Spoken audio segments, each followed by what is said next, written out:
Hello! So my coworkers and I were chatting recently. We were talking about the Equinox sculpture.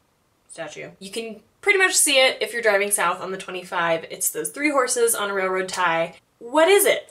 No one probably knows what it's about. Lucky for you, I did my research and I found out all there is to know about the Loveland Equinox statue. That's what it's called, by the way. First tip. I have my handy dandy notes. There's a lot. Very thorough, okay? And as quickly as I can and as concisely as I can, I'm going to tell you all about the Loveland Equinox sculpture on Highway 34. Let's begin. So the good people of the city of Loveland are walking around and out of the corner of their eye, they see a spot that doesn't have a statue in it. And they're like, you know what? We gotta put something there.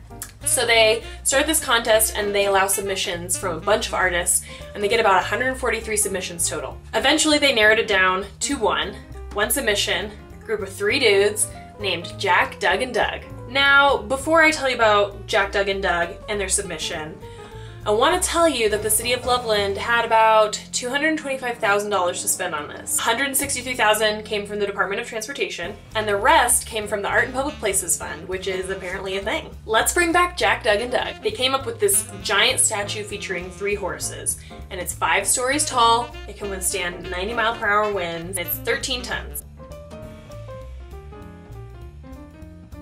I assume the 3 horses thing is because there's 3 dudes. 3 dudes, 3 horses. Because I mean, if there were 4 horses, it would have been apocalyptic. So why is it called Equinox? There's nothing really celestial about the statue in general. Let's get real, they were probably at Equinox Brewery. Equinox? Equinox. Tomato, tomato. Anyway, they were drinking beer. William Loveland founded the town of Loveland, which is why it's called Loveland. And he was president of the Colorado Central Railroad Company. So that's the story of the railroad. Put this aside for a second.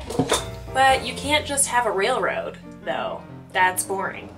You gotta have something on the railroad. You gotta do the unexpected. Don't you get art? Jeez, come on. Jack, Doug, and Doug came up with 3 horses. Because everyone loves the DIA horse. It's not scary at all, it doesn't give me nightmares.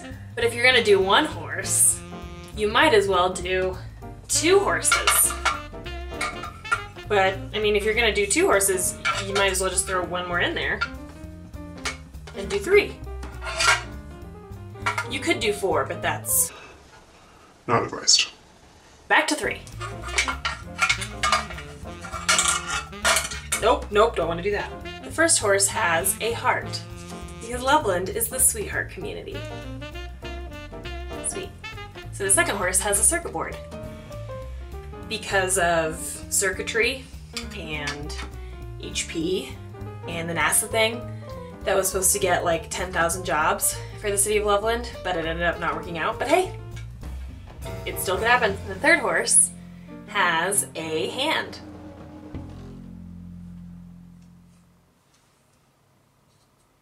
Not to scale, because Loveland is such a giving community. I heard it was supposed to be a sugar beet, but no one knows what a sugar beet is.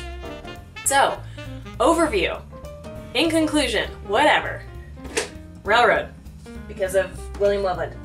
On 3 horses on the railroad. I could do this. 3 horses on the railroad. And they're riding towards the mountains on Highway 34. Next time you are distracted by the statue while you're driving and your relative is in the car and they're asking you about that weird statue on Highway 34, you can just tell them to raise a glass to Jack, Doug, and Doug. No, don't do that, you're driving.